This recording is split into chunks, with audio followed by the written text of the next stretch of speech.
Brice après Saïd. Ouais, Brice après Saïd après toi. Ouais, d'accord, c'est bon.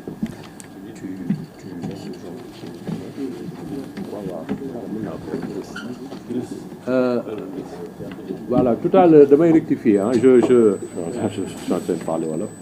J'ai dit tout à l'heure, c'est un lapsus, hein, que M. Amadou Niang était le coordonnateur du PRODAC. Non, c'est le coordonnateur de l'IGF. C'est un lapsus, hein, c'était pas le coordonnateur du PRODAC. C'est le coordonnateur de l'IGF qui avait été réquisitionné et requis plutôt par le commissaire Adramessa pour qu'il lui dise si le rapport PRODAC existait ou pas. Donc il était coordonnateur de l'IGF et non du PRODAC. Hein. C'est cette précision que je voulais faire. Merci Makodou pour cette précision qui est simplement pour rétablir le lapsus qui a glissé dans tes propos. Je suis Maître Brice Silva et cela me permet d'intervenir un peu pour rappeler les interférences judiciaires qu'il y a eu dans la procédure qui a opposé le Premier ministre, aujourd'hui M. Ousmane Sonko, à l'époque à M. Mambey Niang. Il y a eu des interférences judiciaires qui ont faussé la base et le socle factuel des décisions qui ont été rendues entre M. Ousmane Sonko et Mambey Niang. Et l'unique interférence qui n'est pas la moindre est celle-ci. Ce document, qui est une réponse du coordonnateur de l'IGF de l'époque, M. Amadou Niang, qui, en réponse à une réquisition de la DIC, soutient sans fioriture qu'il n'existe pas de rapport PRODAC, parce que dans son raisonnement, tout simplement, il y a eu un rapport, mais qui n'a pas été approuvé. Les faits aujourd'hui démontrent à suffisance que ça, c'était un mensonge éhonté. Un mensonge qui a été à l'origine de la condamnation de M. Ousmane Sonko et qui a été également à l'origine des déboires et de tout le préjudice que M. Sonko a subi. Cela ne peut pas être passé sous silence. D'autant plus qu'aujourd'hui, Monsieur le Premier ministre, qui est destinataire de la copie numéro 2 des rapports, a transmis pour exécution, et c'est comme ça qu'on a su que ce rapport à l'époque effectivement existait. Ce rapport qui existait, qui est aujourd'hui en notre possession, constitue, selon l'article 92, le point 4 de la loi organique, un fait nouveau, un élément nouveau. En quoi faisant? Parce qu'il réunit trois conditions cumulatives. La première, c'est qu'à l'époque, les juridictions n'étaient pas au courant de l'existence d'un rapport à cause de ce mensonge d'État. Et ça, je tiens à le souligner. Parce que ce mensonge a été à l'origine de mort d'homme. Ce mensonge a été à l'origine d'une carrière politique qui a semblé en un moment donné être bafouée, être sacrifiée. C'est la carrière de M. Ousmane Sonko que je veux nommer.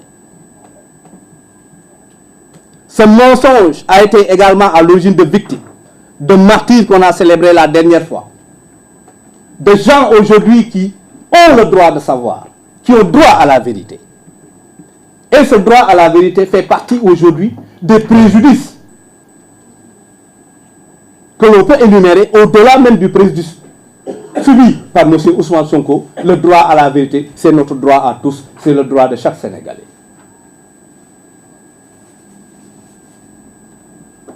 Toutes les exactions qu'on a connues en 2023 résultent de ce mensonge. Et ceci est extrêmement grave. Le rapport à l'époque était caché. Aujourd'hui, on retombe encore sur d'autres éléments cachés. Comme pour dire qu'à l'époque, on a été dirigé par des cachottiers. Et ces cachotteries, et je prends la chose d'une manière extrêmement sérieuse, ont été à l'origine de morts d'hommes. Ce qui pour moi ne me fait pas rire du tout. La révision, qui est une procédure extraordinaire, est une procédure ouverte aujourd'hui à un justiciable. Ce justiciable, c'est M. Ousmane Sonko. Ce n'est pas parce qu'il est Premier ministre qu'il agit en révision. Non. Il agit en révision parce qu'il est d'abord justiciable. Il exige que le droit lui soit rendu. Il exige un procès équitable. Il exige un procès où rien n'est caché, où toutes les informations sont mises sur la table et données à la juridiction de jugement pour avoir la plénitude d'analyse sur tous les éléments du dossier et de pouvoir rendre une décision juste. Parce que ce qu'il demande, ce n'est que de la justesse, de l'équité et rien d'autre. Il ne demande ni faveur, il ne demande pas aujourd'hui parce qu'il occupe une position pour qu'on lui accorde une faveur quelconque. Il n'en a pas besoin. C'est un justiciable qui aujourd'hui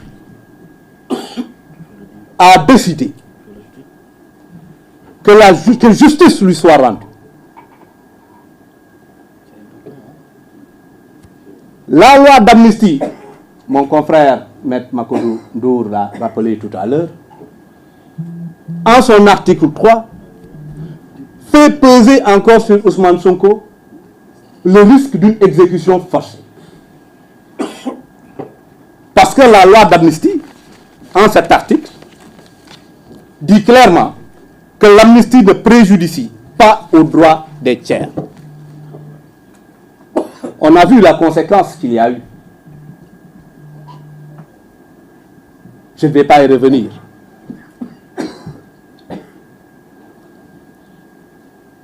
Et pour effacer cette conséquence-là, même si aujourd'hui, avec la transmission du rapport par le garde des Sceaux à la Cour suprême, l'exécution est pour l'instant suspendue, ce qui ressort de la loi, cela n'empêche qu'on doit mener cette idée-là à bout, cette révision-là jusqu'à son terme,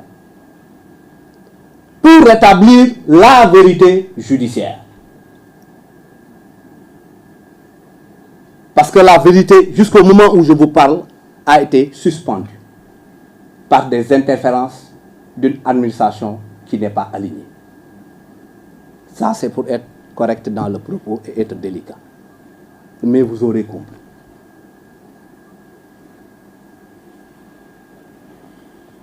Donc, tout l'intérêt de la révision aujourd'hui portée par M. Ousmane Sonko, notre client, vise à le rétablir dans ses droits. Et quand je dis rétablir dans ses droits, je ne veux pas que demain les gens prennent ce propos pour parler d'éligibilité. Ça n'a rien à voir. M. Ousmane Sonko est éligible. Ça n'a rien à voir avec l'histoire de cette révision. Je veux que ça soit très clair, ça n'a absolument rien à voir. Là, c'est uniquement pour rétablir les droits qui ont été violés d'un justiciable. Tout simplement. Rétablir la vérité qui n'aurait jamais dû être confisquée. Et c'est pour ça qu'on a appelé à cette communication ce soir. C'est pour ça qu'on a tenu à s'adresser à la population sénégalaise. C'est pour ça qu'on s'adresse à vous, parce que vous, comme nous, avez le droit de savoir. Et ce droit de savoir est un droit légitime. Je vous remercie. Merci, Maurice. Bien. Pour la suite. Non, non.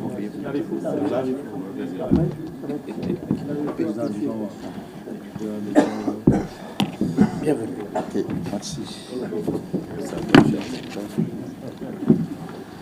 Salam alaikum. Effectivement, les prises de parole sont justifiées puisque ce dossier a plusieurs... La démarche elle-même a plusieurs dimensions.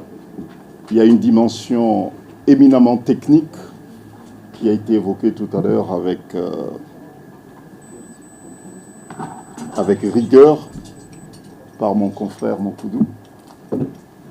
Et moi, je souhaiterais insister sur un aspect africain et puis sur un aspect aussi politique, et ça a été évoqué par mon confrère également, Brice, pour dire qu'effectivement, il y a...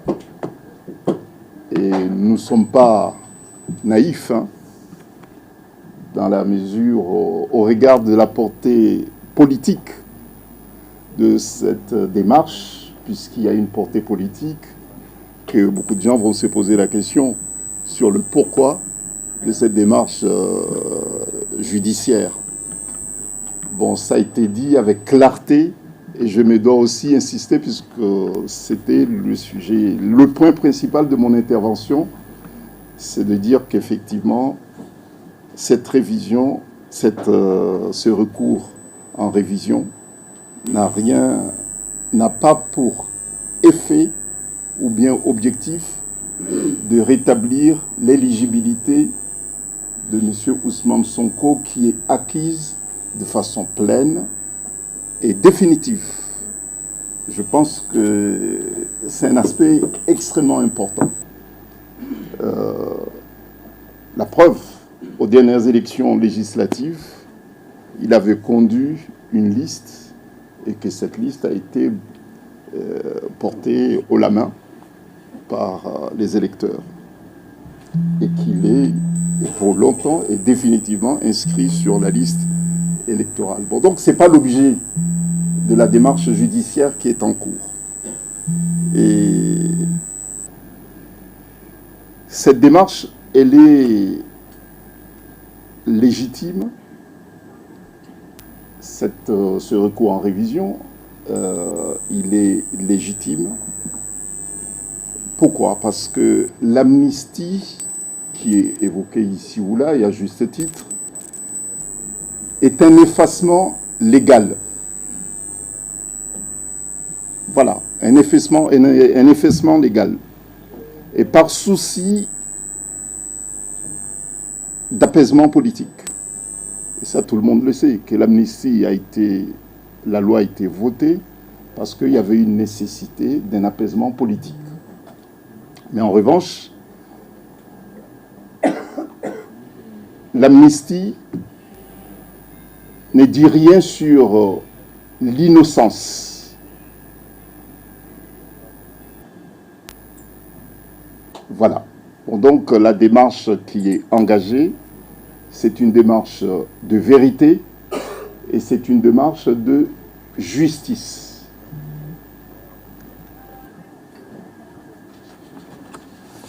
Et il a été évoqué tout à l'heure qu'il y a eu des préjudices politiques, mais pas que politiques. Il y a eu des préjudices également démocratiques. Il y a eu une anomalie démocratique. Donc il y a une nécessité absolue à ce que la dignité de notre client, M. Ousmane Sonko, sa dignité soit pleinement rétablie. Et ça, c'est prévu par le texte. M. Ousmane Sonko ne demande pas de faveur. Il ne l'a jamais demandé, d'ailleurs. Il a toujours été ferme et intransigeant, a toujours affiché son attachement aux valeurs républicaines, aux droits et à l'égalité de tous. Donc il ne demande pas de faveur, mais il demande l'application de la loi. Bon, nous savons qu'à partir d'aujourd'hui, beaucoup de gens vont fouiller les textes de loi pour savoir ce que c'est une révision. Ils verront que c'est prévu. N'importe quel citoyen, s'il estime avoir été condamné par erreur, et c'est le cas ici, et qu'il dispose d'éléments nouveaux qui pourraient amener le juge à réexaminer une décision devenue définitive, peut le faire. Ce qui est ouvert à tous les citoyens sénégalais, l'est aussi pour M. Ousmane Sonko. Donc, c'est quand même important puisque c'est toujours facile de dire que, écoutez, il est Premier ministre, aujourd'hui et qu'il demande la révision de son procès, donc il l'aura à 100%. Mais non, ce n'est pas le cas. Ce n'est pas le cas. La justice se prononcera au regard des textes en vigueur et puis au fait qui lui sera soumis. Bon, donc,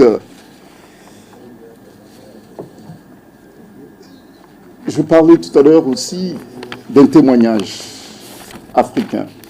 Et c'est important de le souligner. Si je suis ici aujourd'hui, c'est parce qu'il y a eu une mobilisation internationale, mais une mobilisation africaine en faveur du droit, en faveur des libertés, en faveur de la démocratie. Tout à l'heure, mon brillant confrère l'a souligné, a dit que bon, c'est peut-être pour la première ou deuxième fois qu'au Sénégal, une procédure de révision est initiée.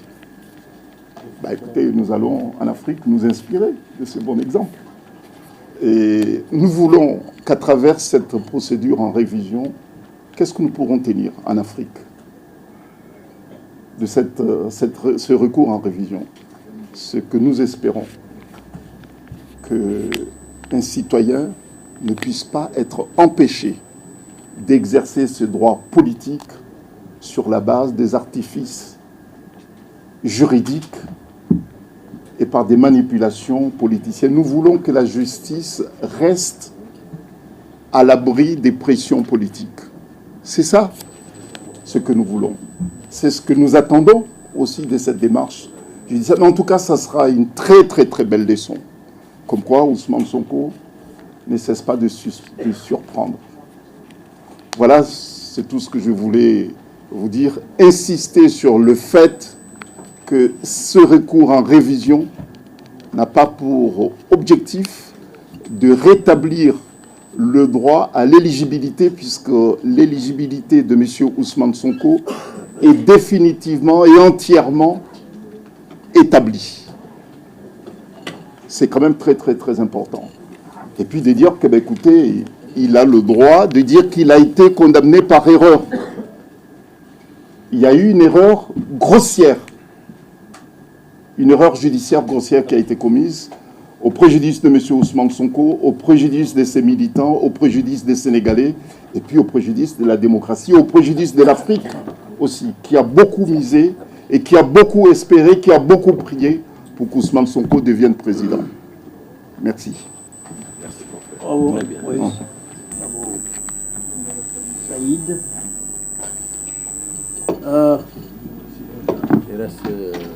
Il y a Abdi qui voudrait peut-être apporter une précision en Wolof. Et après, on va donner la parole à Maître Cyril Clédor. ñu jéggal ma rek dafa am ci sama kàddu ñaari mots yu ma fàtte mooy Sénégal yi xam ñu ngi ñuy déglu ñu leeral leen bu baax nii maanaam lii di procédure de révision bi xam ni moom lañ entamé maanaam laaliwul ak dara ak bokk Ousmane Sonko ci élection yi xam ni moom la ñu jëm fii ci réewum Sénégal ci jamono ji ñuy wax ak yéen texte yi xam ni ñoo ko ŋànk maanaam teewul Ousmane Sonko bokk ci élection yi xam ni moom la ñu jëm di 2029.